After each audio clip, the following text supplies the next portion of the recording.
लालची chicken soup वाला। श्यामलाल शहर के बाजार के बीचों बीच सड़क किनारे एक ठेला लगाकर चिकन सूप बेचता था।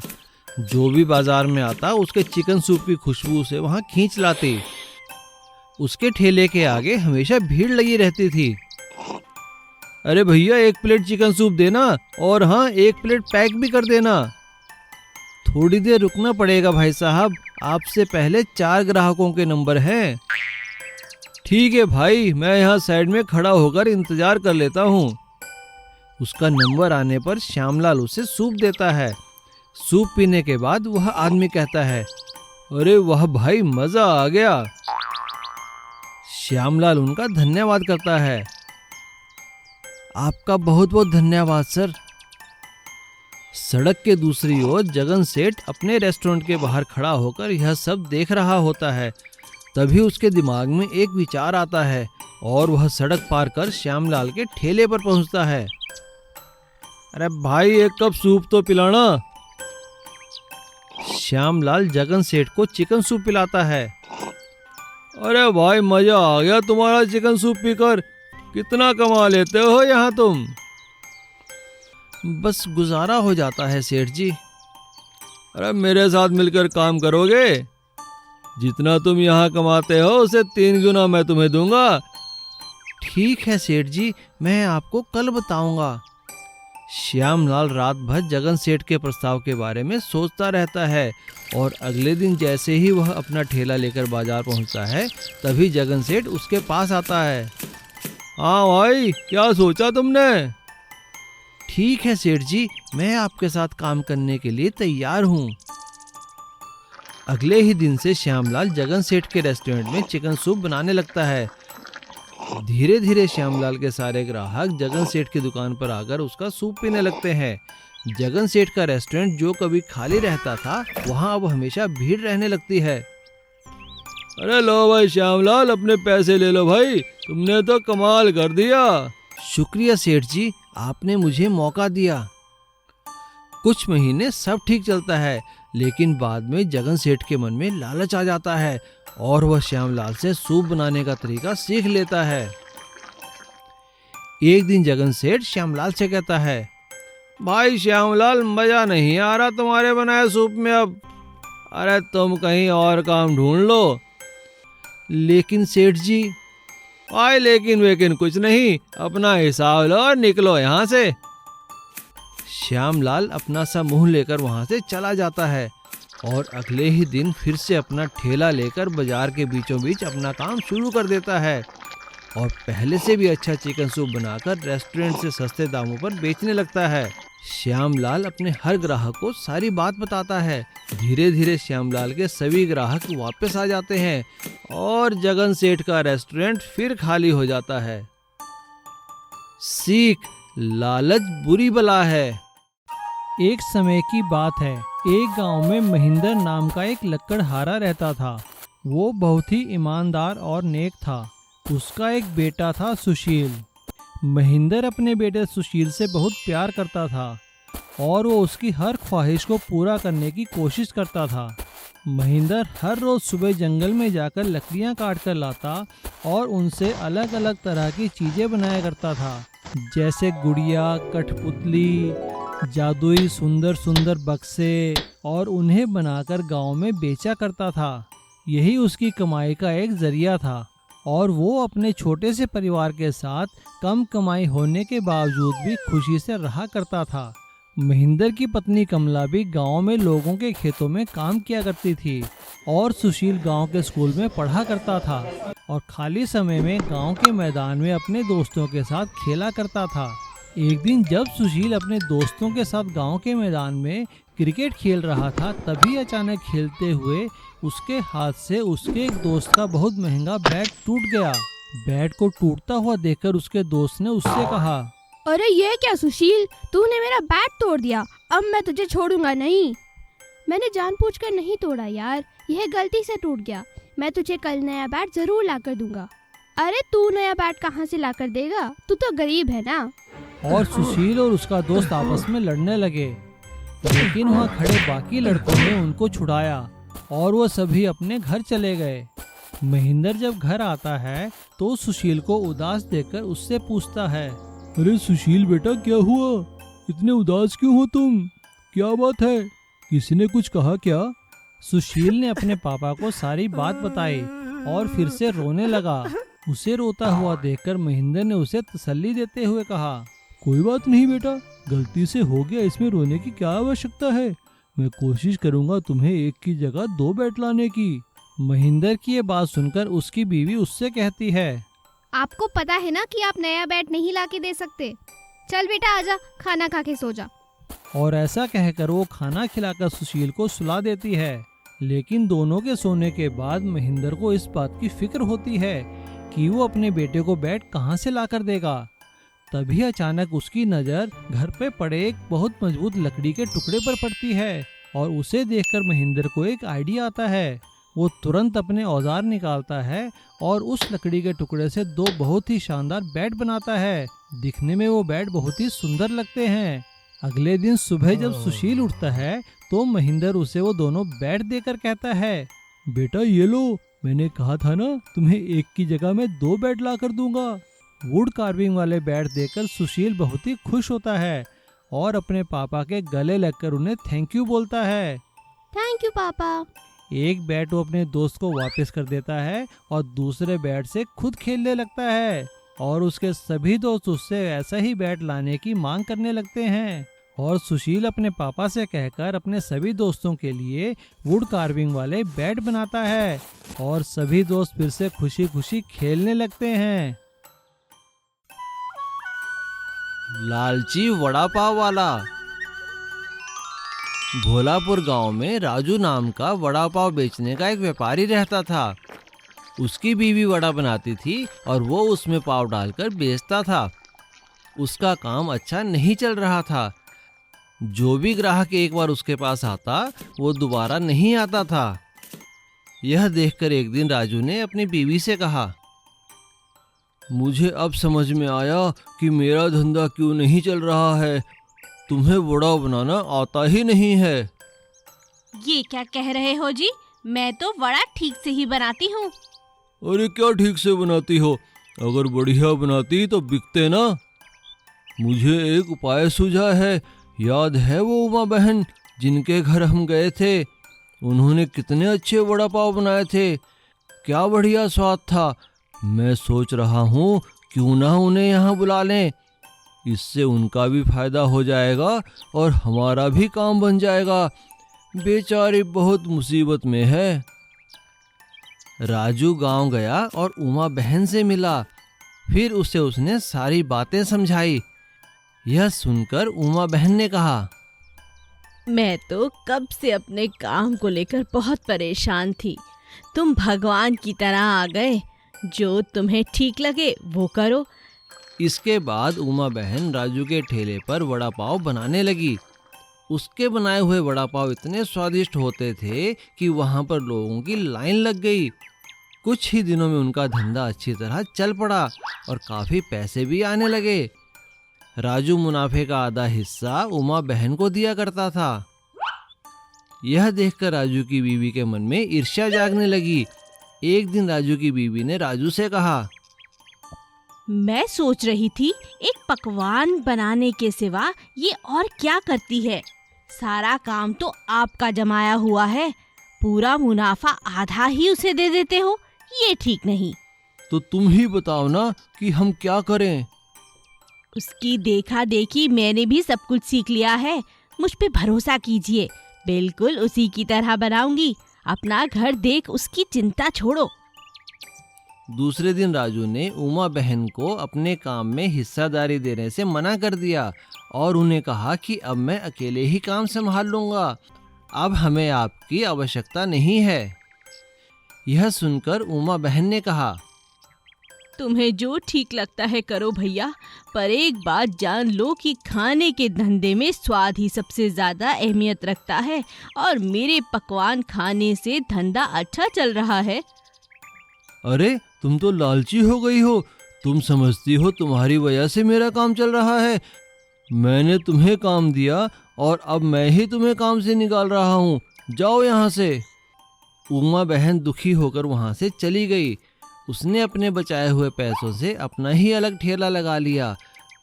उसके बच्चों ने उसे नया ठेला लगाने में मदद की। उमा की मेहनत सफल हुई और उसका काम चल निकला। उसे जमींदार के बेटे की शादी में वड़ा पाव बनाने का ऑर्डर मिला और राजू का धंधा लालच की वजह। सीख, हमें लालच नहीं करना चाहिए। समोसे वाली रमा। एक गांव में एक परिवार रहता था। परिवार का मुखिया रामलाल कोयले का व्यापारी था। रामलाल अपने बेटे मोहन और उसकी पत्नी रमा के साथ रहता था। मोहन और रामलाल दोनों अपना कारोबार संभालते और रमा घर संभालती थी। रमा बहुत अच्छा खाना बनाती थी। जो भी उसके हाथ का खाना खाता था बहुत तारीफ करता था। बेटी, तुम्हारे हाथ के खाने में तो जादू है।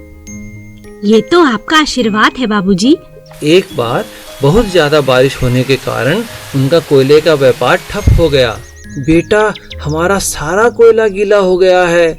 अब कोयला कोई नहीं खरीदेगा। हमारा तो बहुत नुकसान हो गया। पिताजी, आप चिंता ना करें, मैं कुछ और करता हूँ। व्यापार में हुए घाटे की भरपाई करने के लिए रामलाल को अपना घर भी बेचना पड़ा।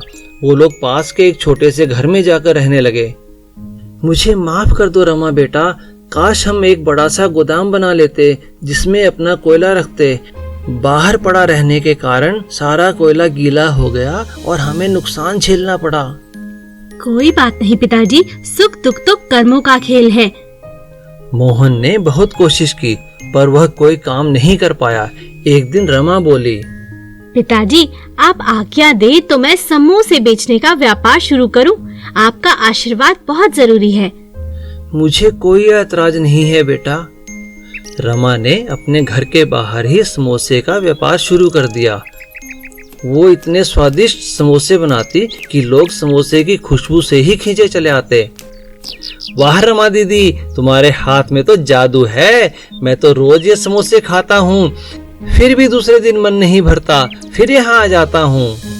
रमा का समोसों का व्यापार दिनों दिन बढ़ने लगा।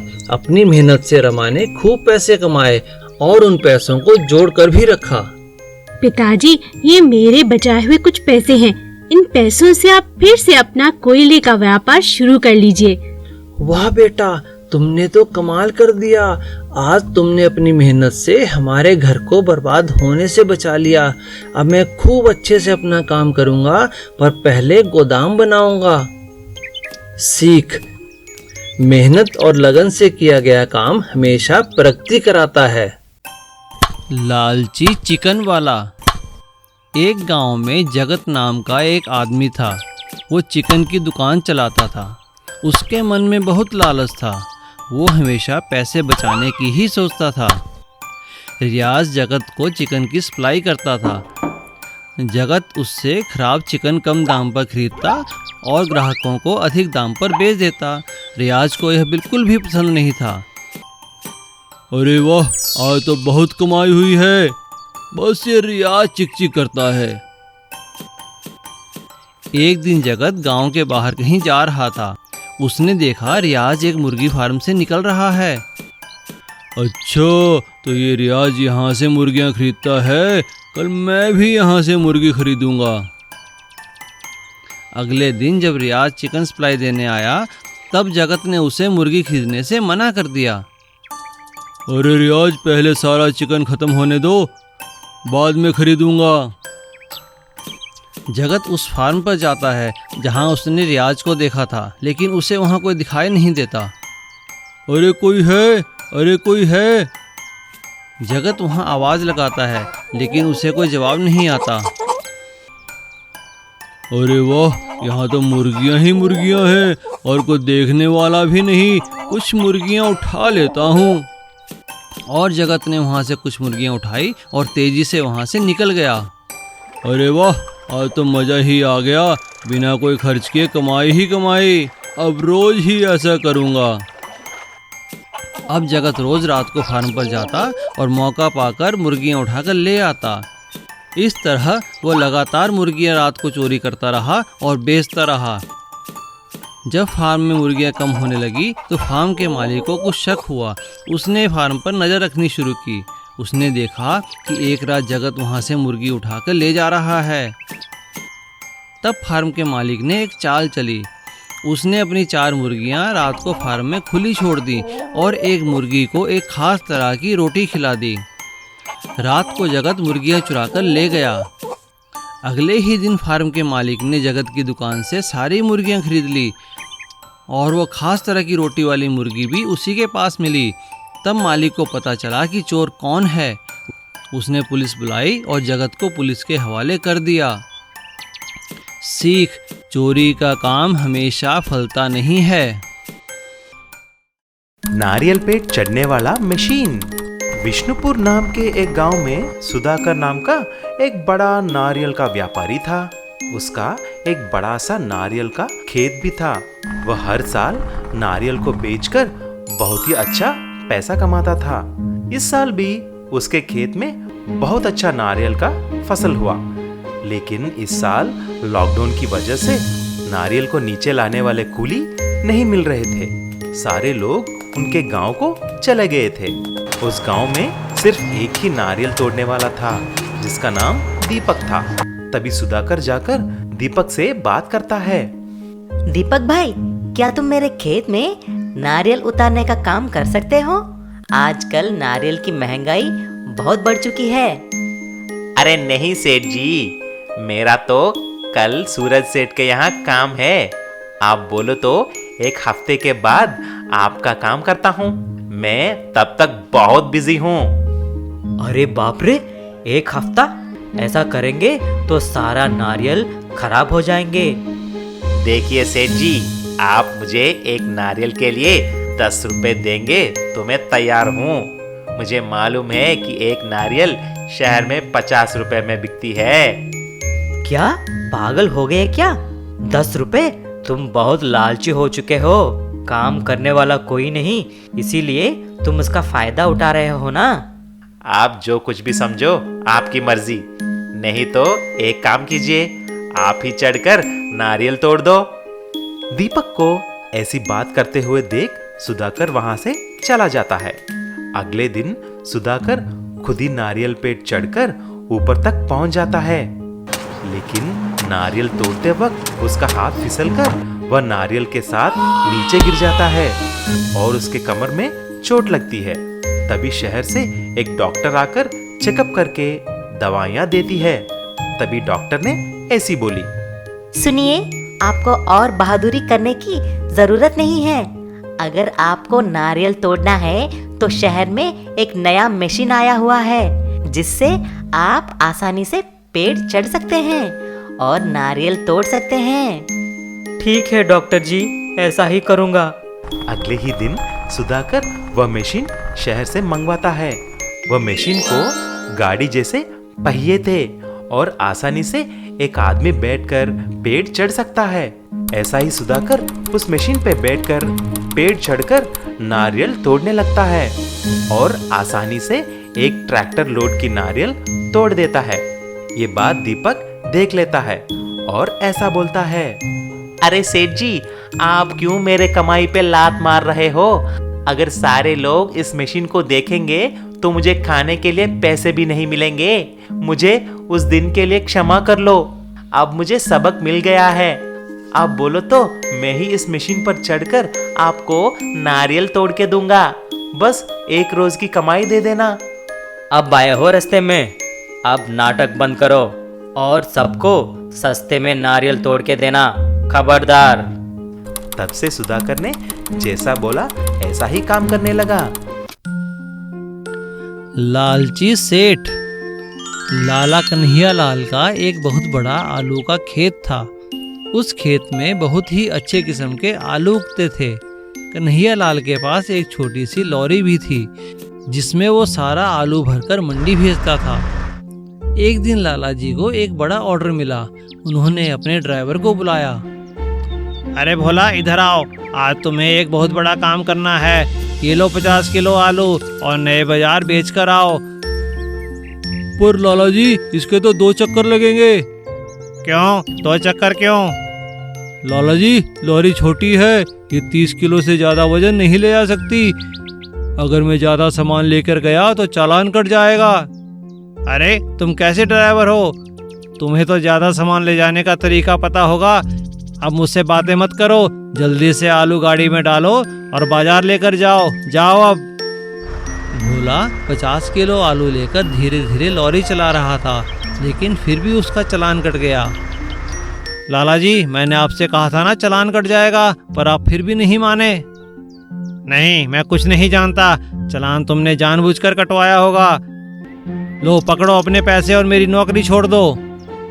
और लाला कन्हैया लाल ने भोला को नौकरी से निकाल दिया और भोला की जगह लाला ने किशन ड्राइवर को नौकरी पर रख लिया।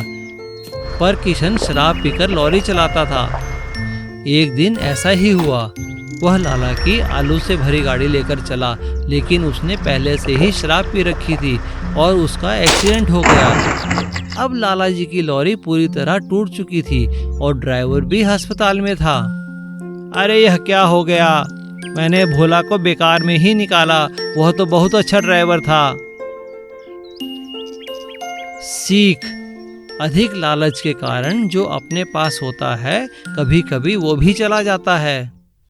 राजू पंचर वाला। एक छोटे से कस्बे में राजू एक पंचर की दुकान चलाता था।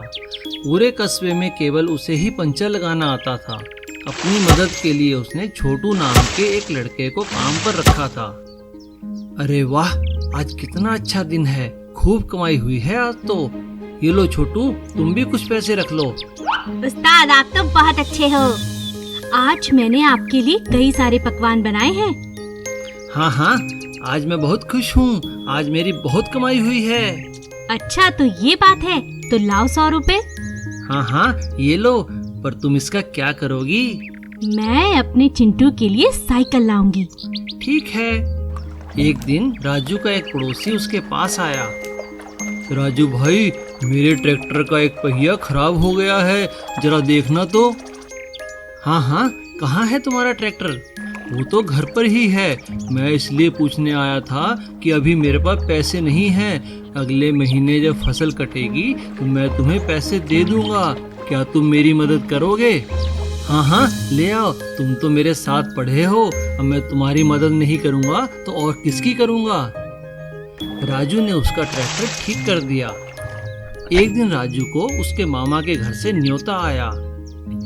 छोटू, मैं कुछ दिनों के लिए बाहर जा रहा हूँ, तुम काम का ध्यान रखना। और हाँ, कोई मदद मांगने आए तो उसकी मदद जरूर करना।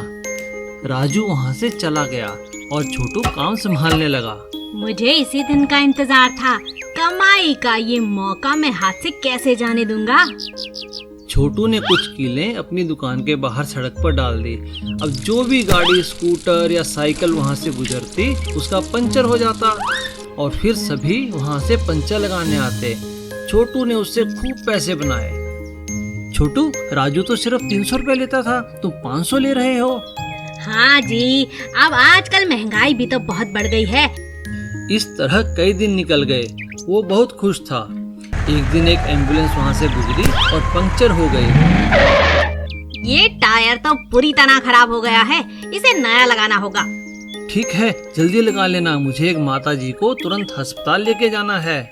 जब छोटू ने पंचर ठीक किया, तब उसकी नजर गाड़ी के अंदर लेटी माताजी पर पड़ी। माँ, माँ, तुम यहाँ कैसे? क्या हुआ माँ? माँ बेहोश थी। अरे भाई, ये अभी अभी थोड़ी देर पहले मंदिर की सीढ़ियों से गिर गई हैं। बहुत खून बह गया है इनका, तुरंत इलाज की जरूरत है। पर सड़क पर तो गाड़ी पंचर हो गई, अब ना जाने कब अस्पताल पहुँचेंगे। ओह, ये मुझसे क्या हो गया? मेरे लालच ने मुझे ये दिन दिखाया। चलो भैया, जल्दी चलो, ये मेरी माँ है, मैं इन्हें लेकर चलता हूँ। सीख: लालच और चालाकी करके पैसा कमाना बुरी बात है। क्ले व्हीकल टॉयज, मिट्टी के खिलौने। चित्रपुर नाम के एक गांव में बजरंगी करके एक आदमी था। वह एक कुम्हार था। वह मिट्टी से तरह तरह के खिलौने बनाकर बच्चों को बेचता था। एक दिन उसका बेटा पिंटू वहां पर आया और ऐसा बोला, पापा जी, मुझे भी एक इलेक्ट्रिक मोटरसाइकिल चाहिए। मेरे दोस्त सुनील ने एक नया इलेक्ट्रिक मोटरसाइकिल खरीदा है। वो एक चार्ज पे 10 दिन तक चलता है। मुझे किसी भी तरह आप खरीदेंगे ना? वो कितने का है बेटा? सुनील बोला वो 10,000 की है। पिंटू, सुनील के पापा एक बड़ा कॉन्ट्रैक्टर है। मैं खिलौने बनाने वाला 10,000 से वो कैसे खरीद सकता हूँ? एक काम करता हूँ, मैं आपको तरह तरह के मिट्टी के वाहन बना के दूंगा। आप उसी से खेलना। मैं सुंदर खिलौने बनाकर दूंगा। आप चिंता मत करो बेटा। ठीक है पापा। उसी दिन बजरंगी ने खूब मेहनत करके मिट्टी के मोटर बाइक, जीप, स्कूटर बना के दिया। पिंटू बहुत खुश हो जाता है।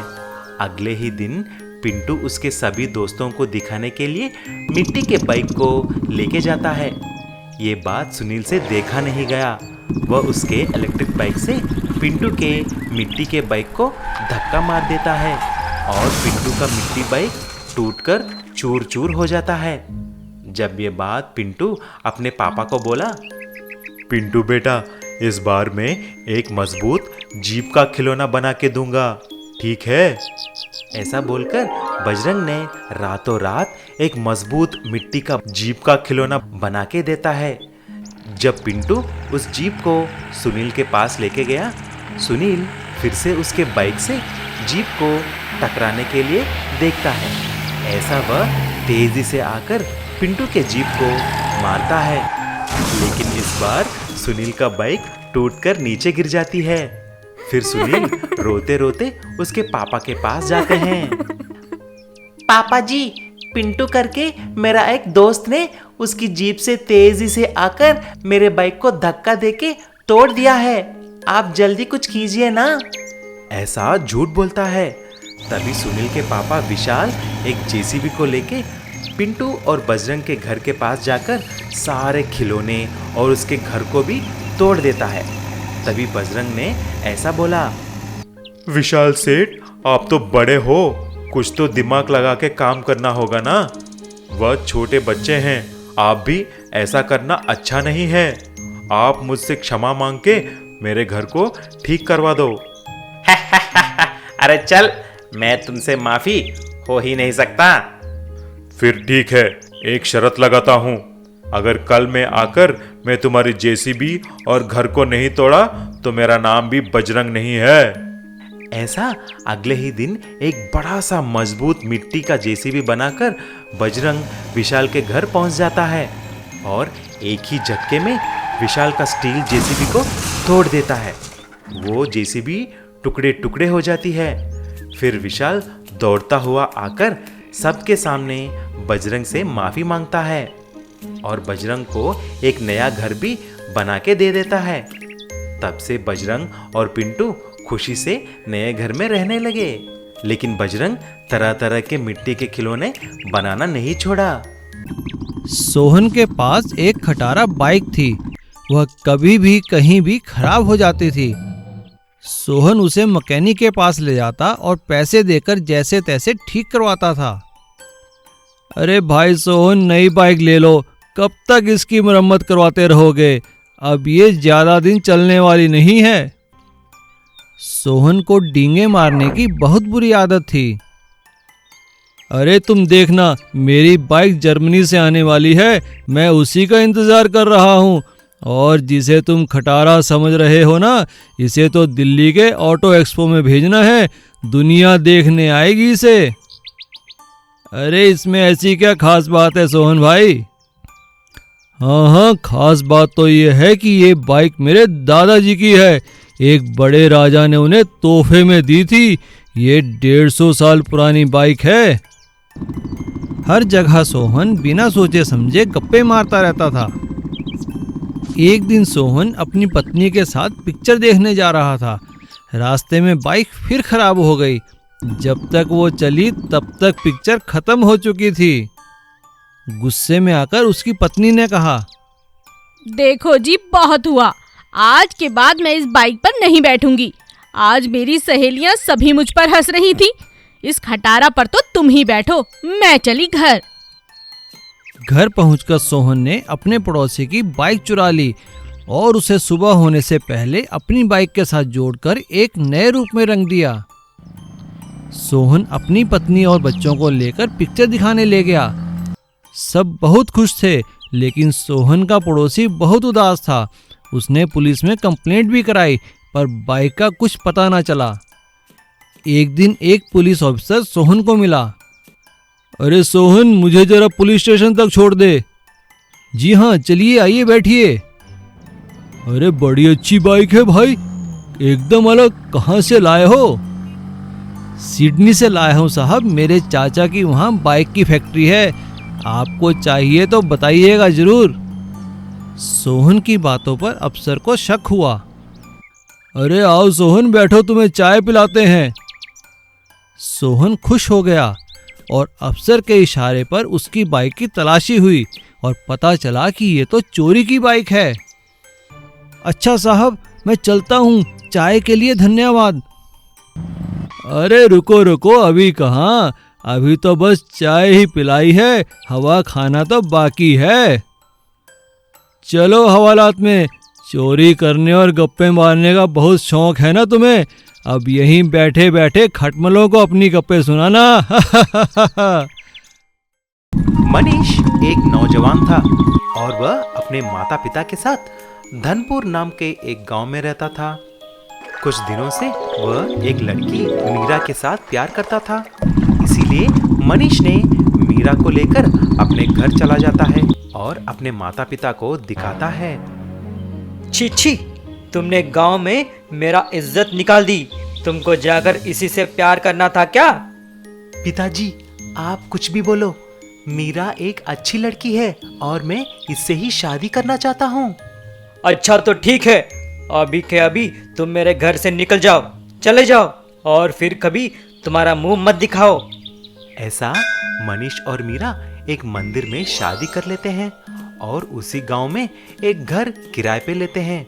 कुछ साल के बाद उन्हें एक लड़का होता है जिसका नाम था संजय। देखते ही देखते संजय 7 साल का हो जाता है। लेकिन एक दिन उस गांव में बहुत बड़ी बारिश हो जाती है और बाढ़ आ जाती है। सारे घर डूबकर बहने लगे। ऐसा ही मनीष और मीरा का घर भी बह जाती है। तभी तीनों मिलकर मनीष के पिता के घर आते हैं। तभी मीरा ने बोली, ससुर जी, दया करके दरवाजा खोलिए, हमें अंदर आने दीजिए। मेरे लिए तो नहीं, लेकिन अपने बेटा और पोते के लिए तो हमें अंदर आने दीजिए ना। मनहूस लड़की, तुम्हारे वजह से ही तो हमें अपना बेटा दूर हो गया है, चले जाइए यहाँ से। उनकी बात सुनकर मनीष, मीरा और संजय मिलकर एक छोटे से पहाड़ के ऊपर चले जाते हैं। बिना घर के उनको बहुत तकलीफ होने लगी। तभी मनीष ने बोला, मीरा और संजय, अब हम यहीं पर रहेंगे। मैं कुछ लकड़ियों के साथ घर बनाऊंगा। पापा, तो फिर मैं और माँ जाकर कुछ पेड़ तोड़कर लकड़ियों का इंतजाम करेंगे, ठीक है? नहीं बेटा, हमें पेड़ नहीं काटना चाहिए। देखो कितने सूखे लकड़ियां यहाँ पर हैं। हम जाकर उसी से घर बनाएंगे। तुरंत तीनों मिलकर लकड़ियों को ढूंढने में लग जाते हैं। तभी अचानक एक पौधे के पास एक सांप संजय को डस लेती है और संजय तुरंत नीचे गिर जाता है, गिड़गिड़ाने लगता है। मनीष और मीरा वहां आकर रोने लगते हैं। अरे अरे मेरे बच्चे, उठ जाओ, उठो। उठो बेटा, उठो जी, जल्दी इसको हॉस्पिटल लेके जाइए।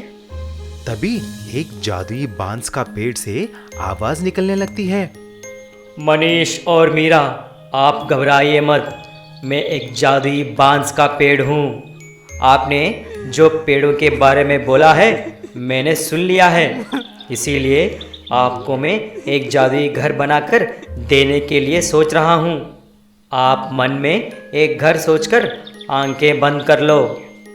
जब मीरा और मनीष आंखें बंद किया तो उनके सामने एक अद्भुत सुंदर बांस से बना हुआ घर बन जाता है और संजय भी उठ जाता है।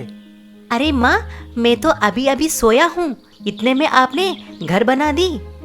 उसकी बातें सुनकर मीरा और मनीष हंसने लगे और जादुई बांस के घर में रहने लगे। मुर्गी के अंडे की सब्जी। प्रबल नाम का एक किसान था।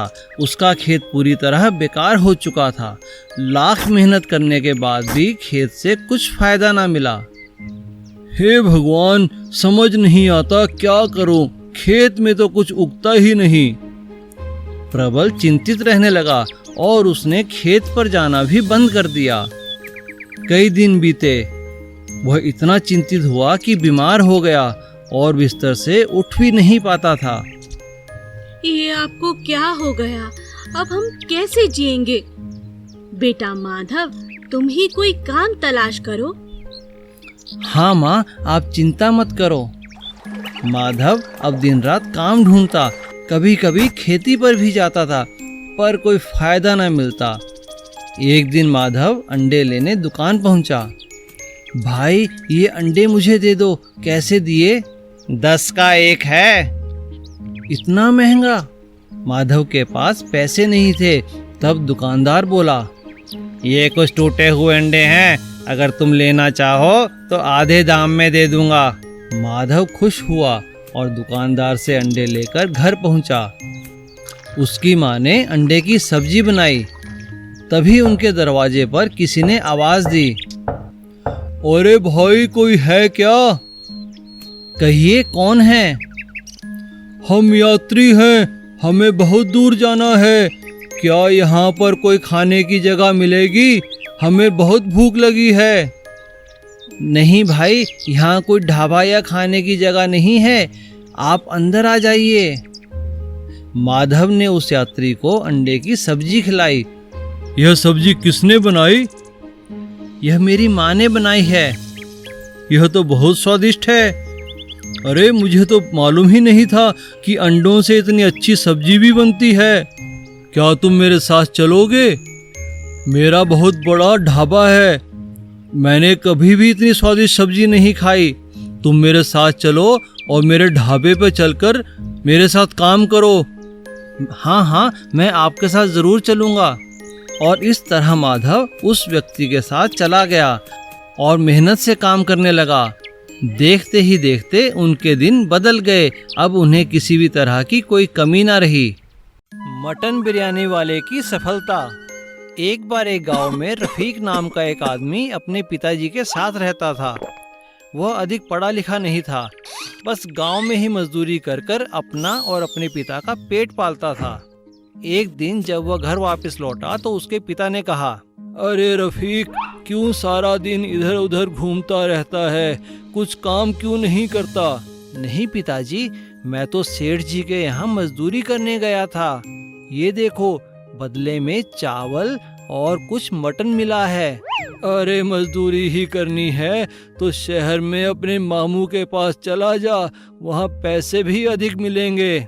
हाँ पिताजी, चला जाऊंगा, लेकिन पहले आपको मटन बिरयानी बनाकर खिलाता हूँ। और दोनों खुश होकर मटन बिरयानी खाने लगते हैं। अरे बेटा, तूने तो बहुत स्वादिष्ट बिरयानी बनाई है। शुक्रिया पिताजी। और अगले दिन सुबह रफीक अपने पिता की बात मान शहर अपने मामू के पास चला जाता है। अरे रफीक, तुम कब आए और तुम्हारे पिताजी कैसे हैं? भाई, जब से मेरी बहन और तुम्हारी माँ हमें छोड़कर गई है, तुम लोगों ने तो आना जाना ही छोड़ दिया है। कहो, कैसे आना हुआ? वो मामू, मैं काम की तलाश में आया था। हाँ हाँ, ठीक है, हो जाएगा काम का इंतजाम। पहले हाथ पांव धो लो और खाना खा लो। अरे, इस पोटली में क्या है?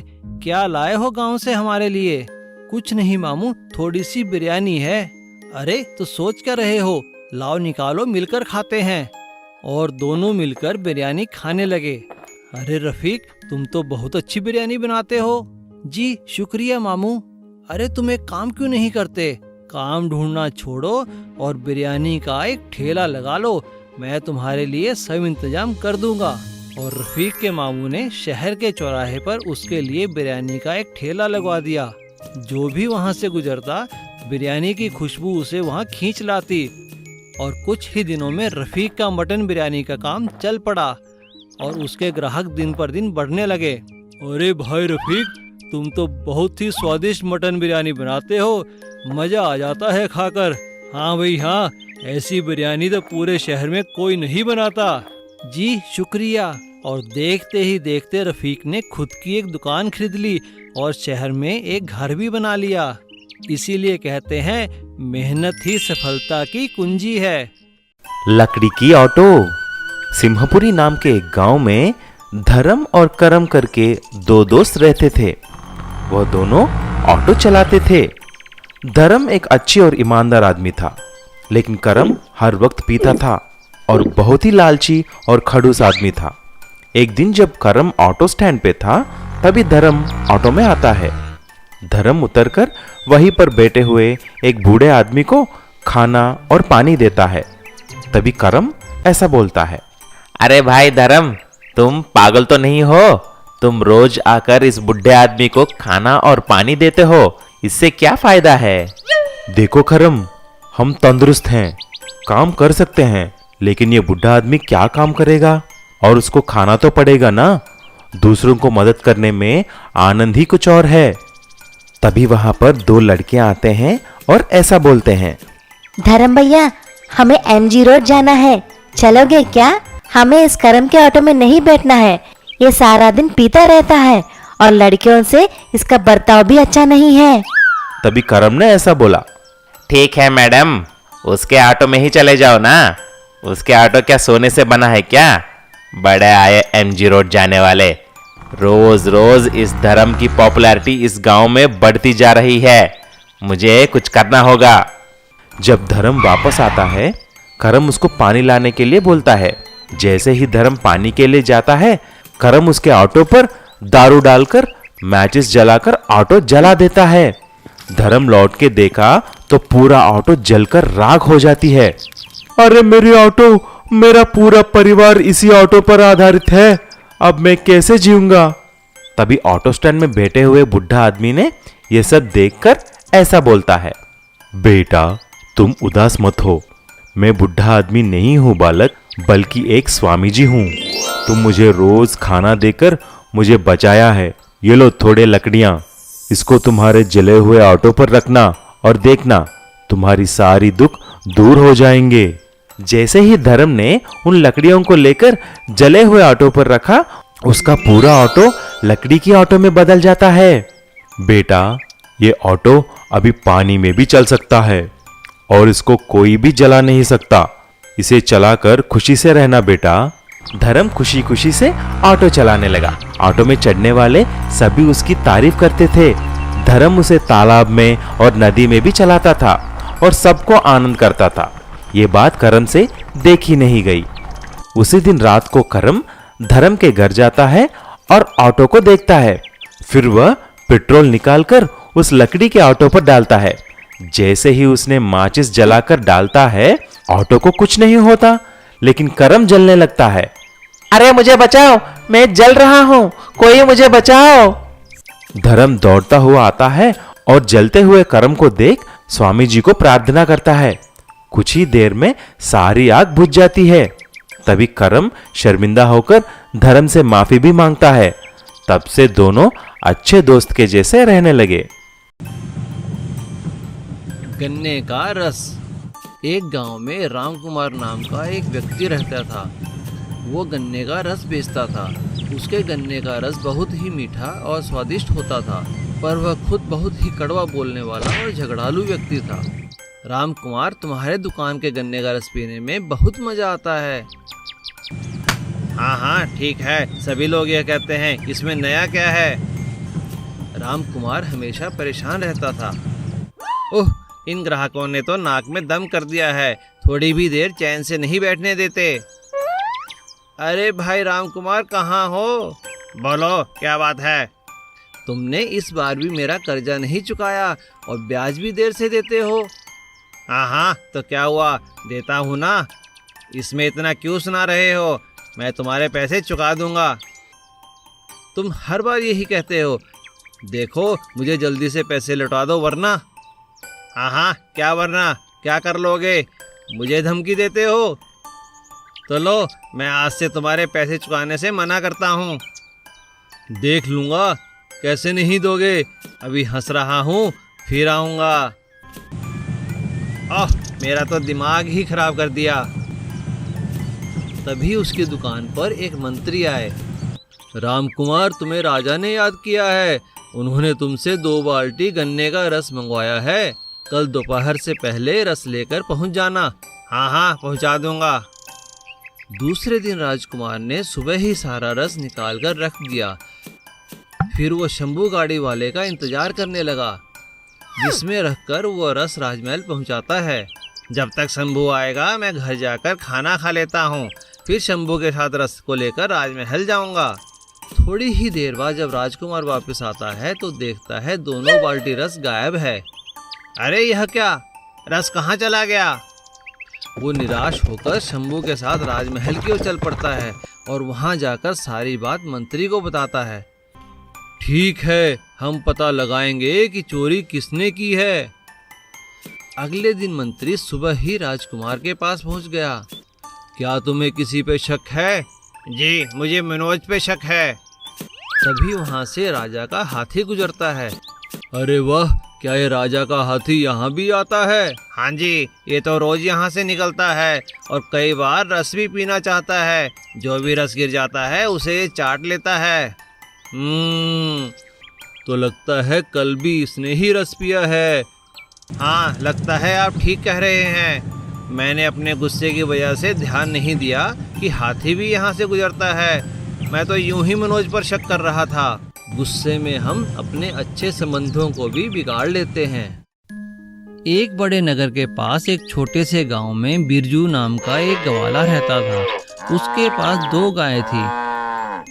वह बहुत ही ईमानदार था और ईमानदारी से दूध बेचने नगर जाता था।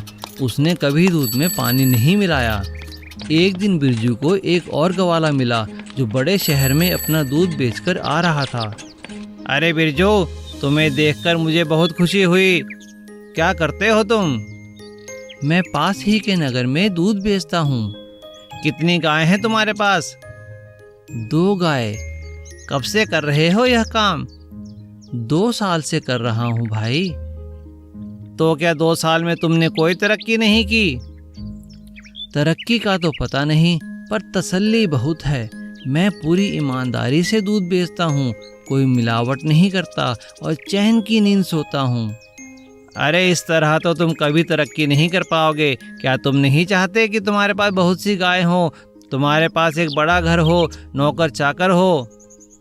ये सब कौन नहीं चाहता, पर यह संभव कैसे है? अरे देखो, थोड़ा सा दूध लो और उसमें पानी मिला लो। आजकल सब यही करते हैं। आज के ज़माने में असली दूध पचता किसको है? हाँ, मैं कुछ समझ रहा हूँ। तुम ठीक कह रहे हो। आजकल किसी को असली दूध नहीं पचता। मुझे तुम्हारी बात मान लेनी चाहिए, तभी मैं तरक्की कर पाऊंगा।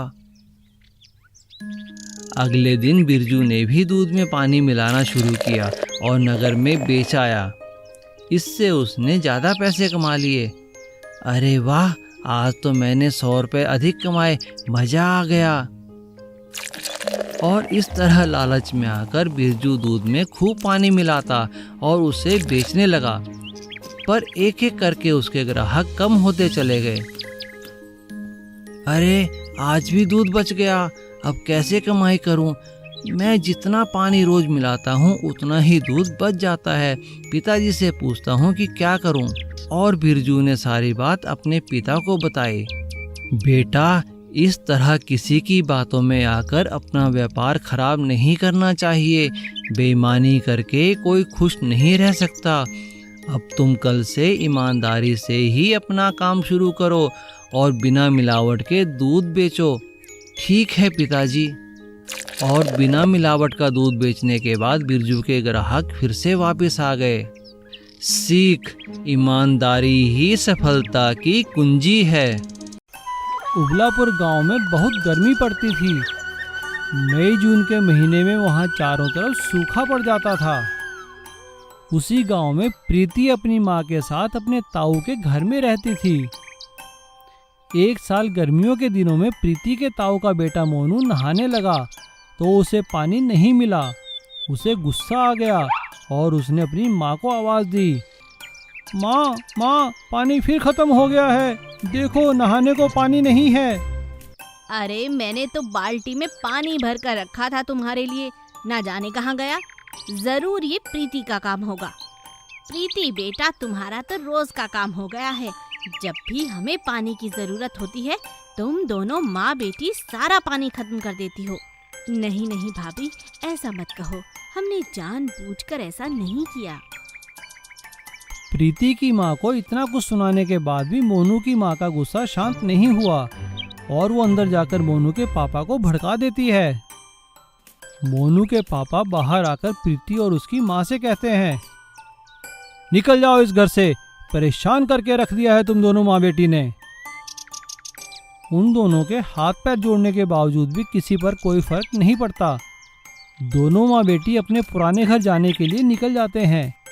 रास्ते में प्रीति की माँ अचानक बेहोश हो जाती है। प्रीति कोई सहारा ना देखकर भगवान से प्रार्थना करने लगती है। माँ, तुम्हें क्या हुआ? नहीं नहीं नहीं माँ, उठो उठो। हे भगवान, ये सब क्या हो रहा है हमारे साथ? भगवान हमारी मदद करो। तभी उसे नजदीक ही एक हैंडपंप दिखाई देता है। वो वहां जाकर उसे चलाने लगती है। काफी देर तक चलाने के बाद भी उसमें से पानी की एक भी बूंद नहीं निकलती। लेकिन वो हैरान हो जाती है, उसमें से सोना गिरने लगता है। प्रीति वो सोने के टुकड़े उठा लेती है। तभी वहां से जीप में एक लड़का निकलता है। प्रीति उस लड़के से कहती है, सुनिए, जरा आप हमें शहर तक ले चलिए। हमारे पास पैसे नहीं हैं, लेकिन ये सोना है। आप चाहे तो इसे रख लें, लेकिन हमें शहर ले चलिए। वो लड़का प्रीति और उसकी माँ को लेकर शहर जाता है। प्रीति हैंडपंप से निकले सोने को बेचकर अपनी माँ का इलाज करवाती है और कुछ ही दिनों में काफी पैसे लेकर वो दोनों वापस गांव आ जाते हैं। यह देखकर प्रीति के ताऊजी और उसका परिवार उनसे जलने लगते हैं। अचानक ऐसा क्या हो गया जो ये दोनों इतने अमीर बन गए? हमें दोनों पर नजर रखनी पड़ेगी, देखना पड़ेगा ये क्या करते हैं। एक रात जब प्रीति हैंडपंप से सोना निकालने जा रही थी, तभी मोनू उसका पीछा करता है और उसे वहां से सोना निकालते हुए देख लेता है। वह वापस आकर अपने माँ बाप को सारी बात बताता है। मोनू, उसकी माँ और उसके पापा अगली ही रात सारा सोना निकालने के लालच में हैंडपंप के पास जाते हैं और लालच में आकर वो लोग देर रात तक सोना निकालते रहते हैं।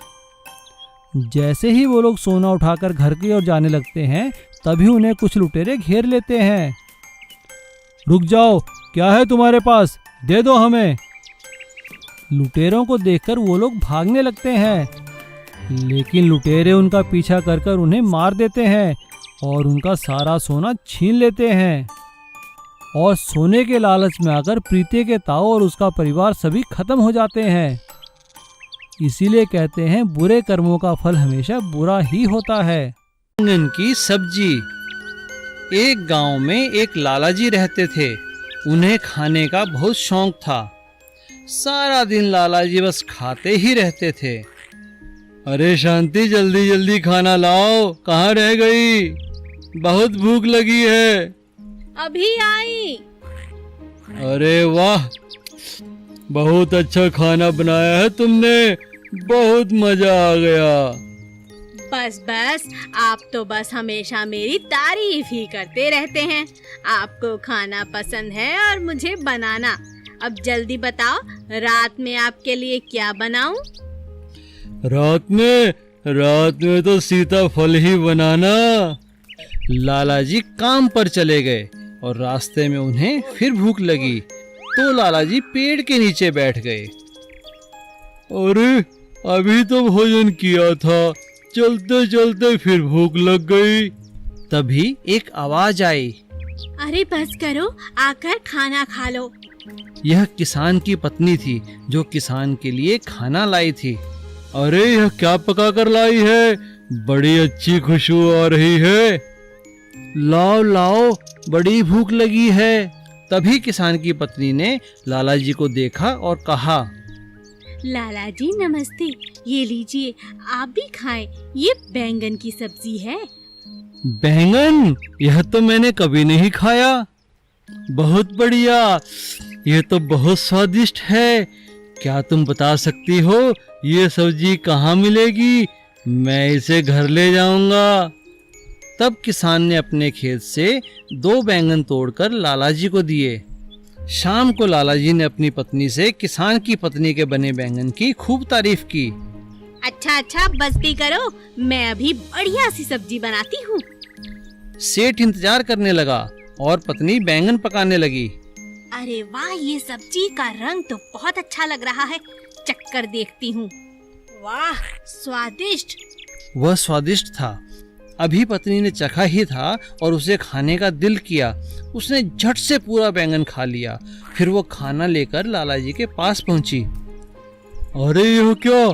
यह तो सिर्फ एक ही बैंगन है, दूसरा कहाँ है? जी वो चखते हुए एक बैंगन का तो पता ही नहीं चला, मैंने खा लिया। क्या कहा? बैंगन खा लिया? यह क्या किया तुमने? आखिर तुमने पूरा बैंगन खाया कैसे? पत्नी ने तुरंत बैंगन उठाया और खा गई। ऐसे। मिर्च के पकौड़े। एक ठेले पर मानव मिर्च के पकौड़े बनाकर बेचता था। उसके यहाँ एक लड़का मोनू भी काम करता था। मोनू 1 साल से मानव के लिए काम करता था।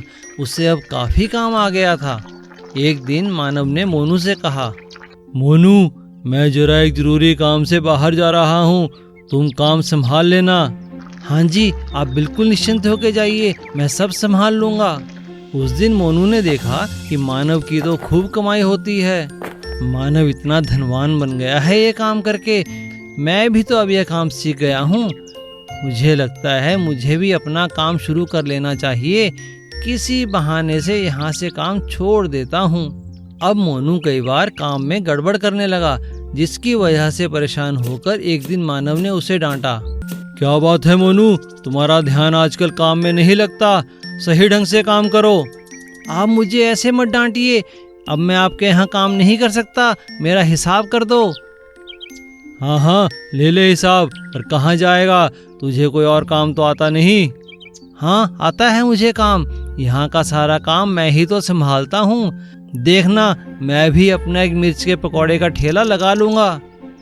हाँ, देखता हूँ कैसे बनाता है मिर्च के पकौड़े। जो मसाले में डालता हूँ वो मैंने किसी को भी नहीं बताया, और उसके बिना कोई अच्छे पकौड़े नहीं बना सकता। उस रात मोनू सोचने लगा, ऐसा क्या है जो मानव मसाले में मिलाता है। फिर वह चुपके से मानव के घर गया और खिड़की से झांकने लगा। मेरा मसाला तो बहुत लाजवाब है, इसके बारे में कोई नहीं जानता। मनु ने यह सब सुना और चुपके से वो मसाला चुरा लिया।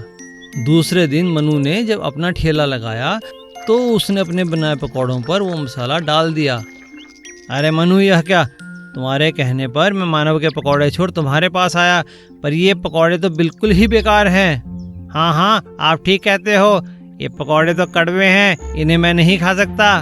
मानव अपने ठेले पर खड़ा यह सब सुन रहा था और उसने कहा, अरे मनु, यह कोई मसाला नहीं बल्कि काला नमक है, जो अधिक डालने के कारण तुम्हारे पकौड़े कड़वे हो गए।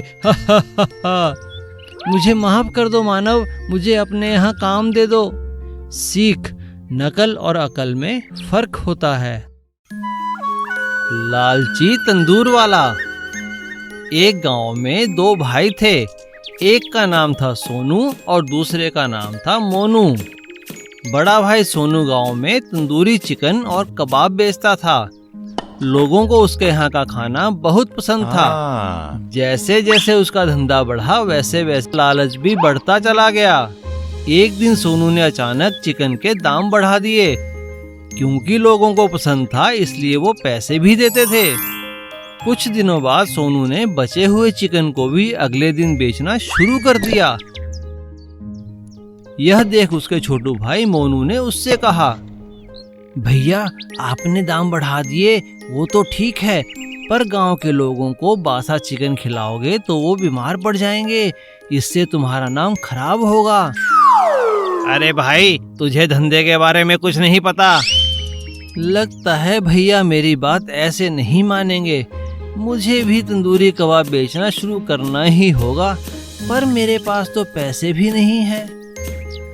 और मोनू ने अपने कुछ दोस्तों से पैसे उधार लिए और एक तंदूर खरीद लिया और अपने घर के आंगन में ही तंदूर लगाकर अपना काम शुरू किया। मोनू ने अपने दोस्तों की सलाह से पूरे गांव में यह बात फैला दी कि फोन पर ऑर्डर देते ही खाना मिलेगा, वह भी बिल्कुल ताजा, और दुकान पर आने की आवश्यकता ही नहीं है। धीरे धीरे उसे फोन पर ऑर्डर मिलने लगे। एक दिन उसकी दुकान पर किसी का फोन आया। अरे भाई, मोनू चिकन की दुकान? जी हाँ, बोलिए। मुझे 4 प्लेट चिकन टिक्का चाहिए और वो भी बिल्कुल ताजा। ठीक है, मिल जाएगा। और मोनू ने टिक्का बनाया और खुद जाकर उस घर में देकर आया। उसका खाना ताजा और स्वाद था, इसीलिए उस ग्राहक को वह खाना बहुत पसंद आया। धीरे धीरे लोगों ने सोनू के पास आना बंद कर दिया, जिस कारण उसे भारी नुकसान होने लगा। एक दिन वह मोनू के पास आकर बोला, अरे भाई मोनू, मुझे माफ कर दे, मुझे तेरी बात मान लेनी चाहिए थी। मेरा तो ट्रक भी बिक गया, मेरा तो सब कुछ खत्म हो गया, और वो भी मेरी लालच की वजह से। अब मुझे समझ में आ गया है, आओ हम दोनों फिर से मिलके काम करते हैं। मैं तुम्हारी ही बात मानूंगा, तूने मुझे धंधा करना सिखा दिया है।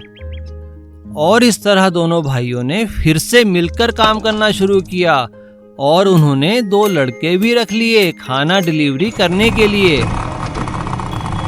सीख, हमें हर काम ईमानदारी से करना चाहिए।